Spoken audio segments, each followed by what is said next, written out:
नमस्कार दोस्तों, आशा करती हूँ आप सभी लोग स्वस्थ होंगे। दोस्तों, हमने भगवान शिव के कई अवतारों के बारे में पढ़ा है और भगवान शिव भारतीय पौराणिक कथाओं में से एक प्रमुख देवता भी हैं। इनके कई रूप हैं और इन अवतारों के माध्यम से भगवान शिव ने मानव जीवन में आकर अपनी महानता और दिव्यता का प्रदर्शन किया है। यहाँ हम आपको भगवान शिव के सभी अवतारों के बारे में बताएंगे और साथ ही बताएंगे कि ये अवतार उन्होंने क्यों लिए। भगवान शिव के सभी अवतारों में से पहला अवतार है वीरभद्र अवतार। भगवान शिव ने यह अवतार का जन्म दक्ष द्वारा आयोजित यज्ञ में माता सती के देह त्यागने के बाद हुआ था। जब भगवान शिव को यह पता चला कि माता सती ने देह त्याग दिया है, सिर में से एक जटा उखाड़ी और एक पर्वत पर पटक दिया। उस जटा के पूर्व भाग से महाभयंकर वीरभद्र पैदा हुआ और शिवजी ने इस अवतार के दक्ष के यज्ञ को नष्ट कर दिया और दक्ष का सर काटकर उसे मृत्यु दंड दे दिया था और बाद में उसे बकरे का सर लगाकर माफ किया गया। दूसरा अवतार है पिंपलाद अवतार। भगवान शिव के पिंपलाद अवतार का मानव जीवन में बड़ा महत्व है। शनि पीड़ा का निवारण पिंपलाद अवतार की कृपा से ही संभव हुआ है। पौराणिक कथाओं के अनुसार जब पिंपलाद ने देवता से पूछा कि क्या कारण है कि मेरे पिताजी दतीची मुनि ने मेरे जन्म से पहले ही मुझे छोड़कर चले गए, तब देवताओं ने पिंपलाद से कहा कि तुम्हारे पिता का तुम्हारे जन्म से पहले ही छोड़ जाने का कारण शनिदेव का महादशा है। पिंपलाद यह सुनकर बहुत दुखी हुए और पिंपलाद ने शनिदेव को नक्षत्र मंडल से गिरने का श्राप दे दिया। श्राप के कारण शनिदेव उसी समय आसमान से नीचे गिरने लगे। देवताओं की प्रार्थना पर पिंपलाद ने शनिदेव को यह बात का क्षमा किया कि शनि जन्म से लेकर 16 साल की आयु तक किसी को भी कष्ट नहीं देंगे। शिव पुराण के अनुसार स्वयं ब्रह्मा जी ने पिंपलाद के इस अवतार का नामकरण किया था। तीसरा अवतार है नंदी अवतार। भगवान शिव का प्रतिनिधि करते हैं शंकर जी और नंदी अवतार भी इसी बात का प्रतीक है। नंदी बैल कर्म का प्रतीक है, जिसका अर्थ है कर्म ही जीवन का मूल मंत्र। आइए जानते हैं कि शिवजी ने नंदी अवतार क्यों लिया था। पौराणिक कथाओं के अनुसार शिलाद मुनि एक ब्रह्मचारी थे और वंश समाप्त होता हुआ देखकर उन्हें पितरों ने शिलाद को संतान उत्पन्न करने को कहा। तब शिलाद मुनि ने भी मृत्युहीन पुत्र की कामना करते हुए शिव जी की तपस्या करी। तब भगवान शंकर ने स्वयं शिलाद मुनि से कहा कि पुत्र रूप में जन्म लेने का वरदान दिया। कुछ समय बाद शिलाद मुनि को भूमि से उत्पन्न हुआ बालक मिला और शिलाद मुनि ने उसका नाम नंदी रखा।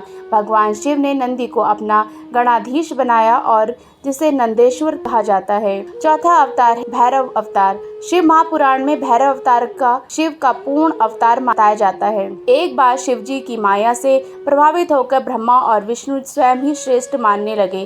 तब वहां तेज रोशनी के साथ एक पुरुष आकृति दिखाई दी। उन्हें देखकर ब्रह्मा जी ने कहा, चंद्रशेखर मेरे पुत्र हो, मेरी शरण में आओ। ब्रह्मा जी की बात सुनकर शिव जी को क्रोध आ गया और उन्होंने उस पुरुष आकृति से कहा, काल की भांति शोभित होने के कारण आप साक्षात कालराज हैं, भीषण होने से भी भैरव हैं। शंकर भगवान ने इन वरों को प्राप्त कर काल भैरव ने अपनी उंगली के नाखून से ही ब्रह्मा जी के 5वें सिर को काट दिया और ब्रह्मा जी का 5वां सिर कटने के कारण काल भैरव ब्रह्म हत्या के पाप से दोषी हो गए और फिर काशी में काल भैरव को ब्रह्म त्याग के पाप से मुक्ति मिली। काशी वासियों के लिए भैरव की भक्ति अनिवार्य बताई गई है। 5वां अवतार था अश्वत्थामा अवतार। महाभारत के अनुसार गुरु द्रोणाचार्य के पुत्र अश्वत्थामा भगवान शंकर के अंश अवतार थे। गुरु द्रोणाचार्य ने भगवान शंकर को पुत्र रूप में पाने के लिए घोर तपस्या की और फिर भगवान शंकर ने उन्हें वरदान दिया कि वे उनके पुत्र के रूप में उनके घर में जन्म लेंगे। समय आने पर शिवजी ने अपने अंश से गुरु द्रोणाचार्य के बलशाली पुत्र अश्वत्थामा के रूप में जन्म लिया और शिव महापुराण के अनुसार अश्वत्थामा आज भी जीवित है और वह आज भी धरती पर निवास करते हैं। छठा अवतार है शर्भा अवतार। भगवान शिव का छठा अवतार शर्भा अवतार है। इस अवतार में भगवान शंकर का स्वरूप आधा मृग शर्पी पक्षी का था। इस अवतार में भगवान शंकर ने नरसिंह भगवान को क्रोध अग्नि को शांत किया था। हिरण्यकश्यप के वध के पश्चात जब भगवान नरसिंह को क्रोध शांत नहीं हुआ था तो देवताओं ने भगवान शिव से पास गए और विनती करी कि भगवान शिव शर्भा अवतार लिया और इसी रूप में भगवान नरसिंह के पास पहुँचे और उनकी स्तुति की, लेकिन नरसिंह को क्रोध शांत नहीं हुआ। देखकर शर्भा रूपी भगवान शिव ने नरसिंह को अपनी पूंछ से बांधकर उड़ा कर ले गए। तब जाकर भगवान नरसिंह का क्रोध शांत हुआ और उन्हें शर्भा अवतार की क्षमा याचना की, विनती भाव से स्तुति करी। सातवां अवतार है गृहपति अवतार। गृहपति अवतार शंकर जी का सातवां अवतार है।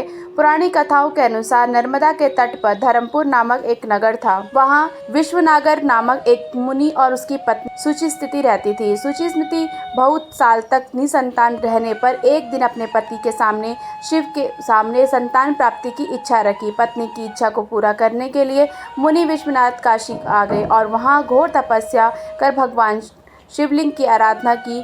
और एक दिन विश्वनागर मुनि को शिवलिंग के मध्य एक बालक दिखाई दिया। मुनि ने बाल रूपधारी शिव जी की पूजा की और उनकी पूजा से प्रसन्न होकर शिव जी ने सुचिमति के गर्भ से अवतार लेने का वर दिया। और कुछ समय बाद सुचिमति गर्भवती हुई और भगवान शंकर सुचिमति के गर्भ से पुत्र रूप में प्रकट हुए। पुरानी कथाओं के अनुसार ब्रह्मा जी ने उस बालक का नाम गृहपति रखा। आठवां अवतार है ऋषि दुर्वासा अवतार। ऋषि दुर्वासा को शिव जी का ही अवतार माना जाता है। धर्म ग्रंथों के अनुसार सती अनुसुईया के पति महर्षि अत्रि ब्रह्मा के निर्देश अनुसार पत्नी सहित पर्वत पर पुत्र कामना के लिए घोर तपस्या किया और तप के प्रसन्न होकर ब्रह्मा विष्णु महेश तीनों ने आश्रम पर गए और उन्होंने कहा, हमारे अंश से तुम्हारे 3 पुत्र होंगे जो तीनों लोगों में विख्यात और माता पिता का बढ़ाने वाले होंगे। कुछ समय बाद ब्रह्मा जी के अंश से चंद्रमा उत्पन्न हुआ, विष्णु जी के अंश से श्रेष्ठ दत्तोदत्त उत्पन्न हुए और सूत्र के अंश से मुनिवर दुर्वासा ने जन्म लिया। नवा अवतार है हनुमान जी का। भगवान शिव का हनुमान अवतार सभी अवतारों में सर्वश्रेष्ठ अवतार माना जाता है। भगवान शिव ने इस अवतार में वानर रूप में जन्म लिया था। माता अंजनी के गर्भ से जन्म होने और तेजस्वी प्रबल प्रकर्मक हनुमान जी पैदा हुए थे। 10वां अवतार है वृषभ अवतार। भगवान शिव ने श्री विष्णु के पुत्रों का संहार करके वृषभ अवतार लिया था। धर्म ग्रंथों के अनुसार जब भगवान विष्णु दैत्यों को मारने के लिए पाताल लोक गए तब विष्णु ने के साथ भ्रमण करने वाले बहुत से पुत्र उत्पन्न हुए और उनने उपद्रव मचा दिया था। इससे घबराकर ब्रह्मा जी ऋषि मुनियों को लेकर शिव जी के पास गए और रक्षा करने की प्रार्थना करी। तब भगवान शिव ने वृषभ अवतार धारण करके विष्णु के पुत्रों का संहार किया। 11वां अवतार है यतिनाथ अवतार। भगवान शिव के यतिनाथ अवतार में भील दंपति की परीक्षा लेने के लिए अतिथि बनकर उनके घर आए थे, जिस कारण भील दंपति को अपने प्राण गंवाने पड़े थे। ग्रंथों के अनुसार पर्वत के समीप शिव भक्त आहू और आहूका नामक भील दंपति रहा करते थे। एक दिन भगवान शिव यतिनाथ के वेश में उनके घर गए और यतिनाथ ने भील दंपति से घर में रात व्यतीत करने की इच्छा प्रकट करी। तब आहूका ने अपने पति को गृहस्थी की मर्यादा का स्मरण कराते हुए स्वयं धनुष बाण लेकर बाहर रात बिताने को कहा और यति को घर के अंदर विश्राम करने का प्रस्ताव किया। पर इस तरह आहू धनुष बाण लेकर बाहर चला गया और अतः प्रातःकाल होते ही आहूका और यति जब बाहर आए तो देखा कि वन प्राणियों ने आहू को मार डाला है। इस पर यतिनाथ बहुत दुखी हुए। तब आहूका ने उन्हें शांत करते हुए कहा कि आप शोक ना करें, अतिथि की सेवा और अपने प्राण विसर्जित करना हमारा धर्म है और हमने उनका पालन करके हम धन्य हो गए हैं। तब आहूका और उसके पति को चिता अग्नि में जलने चली गई और तब शिवजी ने उन्हें दर्शन दिए और अगले जन्म में उन्हें पति पत्नी को मिलाने का वरदान भी दिया। 12वां अवतार है कृष्ण दर्शन अवतार। इस अवतार में शिवजी ने धार्मिक कार्यों के महत्व को समझाया है, इसीलिए कृष्ण दर्शन अवतार को धर्म का प्रतीक भी माना गया है। धर्म ग्रंथों के अनुसार इक्ष्वाकु वंशी श्राद्ध देव की 9वीं पीढ़ी के राजा नभक का जन्म हुआ। विद्या अध्ययन के लिए गुरुकुल गए नभक जब बहुत दिनों तक घर नहीं आए तो उनके भाइयों ने राज का विभाजन करके उनको आपस में बांट लिया। नभक को जब इस बात का पता चला तो अपने पिता के पास गए और पिता से कहे। उन्होंने कहा कि इस सुझाव को दिया कि यज्ञ कर धन की प्राप्ति करे और नभक यज्ञ भूमि पहुंचकर वैश्वदेव सूति के स्पष्ट उच्चारण करने का यज्ञ संपन्न किया। तब ब्राह्मणों ने नभक को ढेर सारा सोना देकर स्वर्ग में चले गए। उसी समय भगवान शिव कृष्ण दर्शन अवतार में के सामने प्रकट हुए। बोले, यज्ञ के अवशिष्ट धन को तो मेरा अधिकार है। विवाद होने पर श्री कृष्ण अवतारधारी शिव ने उनके पिता को ही निर्णय लेने को कहा। तब नमक ने अपने पिताजी से श्राद्ध देव से पूछा तो उनके पिता ने कहा कि वे भगवान शिव हैं और यज्ञ में अवशिष्ट वस्तु उन्हीं की है। तब पिता की बात मानकर नमक ने भगवान शिव की स्तुति की और उन्हें सारा राज्य वापस मिल गया। 13वां अवतार है अवधू अवतार। शिवजी के अवधू अवतार लेकर इंद्र के अहंकार को चूर कर दिया था। एक दिन बृहस्पति और अन्य देवताओं के साथ लेकर इंद्र शिवजी के दर्शन के लिए कैलाश पर्वत पे आए और तब शिवजी ने इंद्र की परीक्षा लेने के लिए शिव भगवान ने अवधूत रूप धारण कर लिया और मार्ग रोक दिया। इस पर इंद्र ने बार बार अनादर पूर्वक उनके साथ परिचय पूछा, तब भी मौन रहकर इस बात पर क्रोधित होकर जैसे ही इंद्र ने अवधूत पर प्रहार करने लगे तो वज्र छोड़ना चाहा, वैसे ही हाथ स्थिर हो गया। यह देखकर बृहस्पति ने शिवजी को पहचान लिया और अवधूत की विधिवत स्तुति की। इससे प्रसन्न होकर शिवजी ने इंद्र को क्षमा कर दिया। 14वां अवतार है भिक्षु वरीय अवतार। भगवान शिव का यह अवतार इस बात का संकेत देता है कि वही इस सृष्टि के रक्षक हैं और धर्म ग्रंथों के अनुसार विषय नरेश सत्यरथ को शत्रुओं ने मार डाला और उसकी पत्नी ने शत्रुओं अपनी जान बचाने के बाद उसी पुत्र को जन्म दिया। जब जल पीने के लिए वो नदी के किनारे गई तब एक घड़ियाल ने उनके अपने भोजन बना लिया और यह बालक भूख प्यास से तड़पने लगा। भगवान शिव की प्रेरणा से एक भिखारन वहां पहुंची। तब शिवजी ने भिक्षुवारिया का रूप धारण कर उस भिखारन को बच्चे का परिचय दिया और कहा कि यह बालक विदर्भ सत्यरथ का पुत्र है और इस बच्चे का पालन पोषण करने को कहा। यह कहने के बाद भिक्षुवारिया ने उसे अपना वास्तविक रूप दिखाया और फिर बालक ने बड़े होकर शिवजी की कृपा से अपने दुश्मनों को संहार किया और राज्य हासिल कर लिया। 15वां अवतार है सुरेश्वर अवतार। शिवजी का यह सुरेश्वर अवतार भक्तों के प्रति उनके प्रेम को दर्शाता है। इस अवतार में शिवजी ने एक छोटे से बालक उपमन्यु की भक्ति से प्रसन्न होकर उसे अपनी परम भक्ति और अमर पद का वरदान दिया। धर्म ग्रंथों के अनुसार व्याघ्र का पुत्र उपमन्यु बहुत हमेशा दूध पीने की इच्छा से व्याकुल रहता था। उसकी मां ने उसे अपनी अभिलाषा पूर्ण करने के लिए शिवजी की शरण में जाने को कहा। इसके बाद उपमन्यु वन में जाकर ओम नमः शिवाय का जाप करने लगा। जब शिवजी ने यह देखा, सुरेश्वर का रूप धारण करके उसे दर्शन दिए और शिवजी को अनेक प्रकार की निंदा करने लगे। इस पर उपमन्यु क्रोधित हो गया और सुरेश्वर को मारने के लिए खड़ा हो गया। उपमन्यु की दृढ़ शक्ति और अटल विश्वास को देखकर शिवजी ने उसे अपना वास्तविक रूप में दर्शन दिए तथा शिव सागर के सामने एक अनश्रव सागर उसे प्रदान किया। उपमन्यु की प्रार्थना पर शिवजी ने उसे परम भक्त पद भी दिया।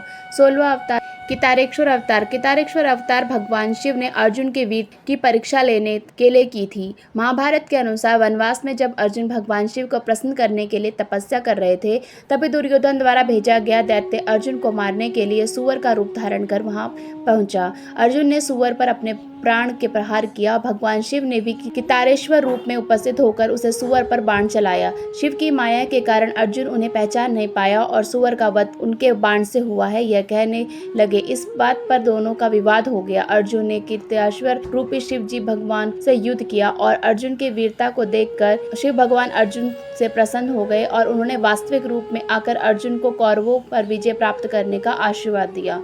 17वां अवतार है सुनटनरतक अवतार। पार्वती के पिता राजा हिमाचल ने अपनी पुत्री का हाथ मांगने के लिए भगवान शिव ने सुनटनरतक अवतार धारण किया। हाथों में डमरू लेकर भगवान शिव नट के रूप में राजा हिमाचल के घर पहुंचे और नृत्य करने लगे। सुनटनरतक शिवजी की सुंदरता और मोहन नृत्य देखकर सभी प्रसन्न हो गए। राजा हिमाचल ने नटराज को भिक्षा मांगने को कहा। तब नटराज ने भिक्षा में उनकी पुत्री पार्वती का हाथ मांगा। इस बात पर राजा हिमाचल बहुत क्रोधित हो गए और कुछ देर बाद नटराज रूपी शिवजी पार्वती को अपना असली रूप दिखाकर वहां से चले गए। उन्होंने जाने और हिमाचल की दिव्य ज्ञान हुआ और उन्होंने पार्वती का हाथ शिवजी के हाथ में देखने का फैसला किया। 18वां अवतार है ब्रह्मचारी अवतार। सतयुग में सती के दक्ष की यज्ञ में प्राण त्यागने के बाद दोबारा जन्म लिया तो शिवजी को पति रूप में पाने के लिए घोर तपस्या की। पार्वती की परीक्षा लेने के लिए भगवान शिव ने ब्रह्मचारी रूप में पार्वती के पास पहुंचे और पार्वती ने भी ब्रह्मचारी की विधि विधान से पूजा की। ब्रह्मचारी ने पार्वती से उसके तप और उद्देश्य पूछा तो उद्देश्य जानने के लिए शिवजी की निंदा करने लगे।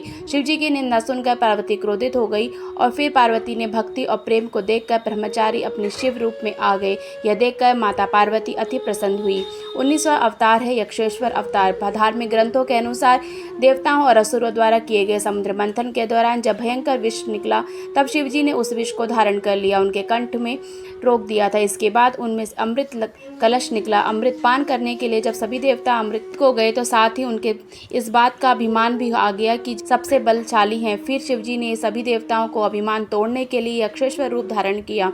यक्षेश्वर भगवान देवताओं के आगे एक तिनका रखकर उसे काटने को कहा। सभी देवताओं ने अपनी पूरी शक्ति लगा दी, पर फिर भी यह उस तिनके को काट ना सके। तभी वहाँ पर आकाशवाणी की, यकेश्वर सभी ग्रहों के विनाश शिव जी स्वयं ही हैं। तब सभी देवताओं ने भगवान शिव की स्तुति की और क्षमा मांगी। इसी कारण से देवताओं का अभिमान तोड़कर उन्हें के लिए 19वां अवतार लिया था। आपको ये जानकारी कैसी लगी प्लीज़ कमेंट करके ज़रूर बताइएगा। वीडियो को अंत तक देखने के लिए आपका बहुत बहुत धन्यवाद।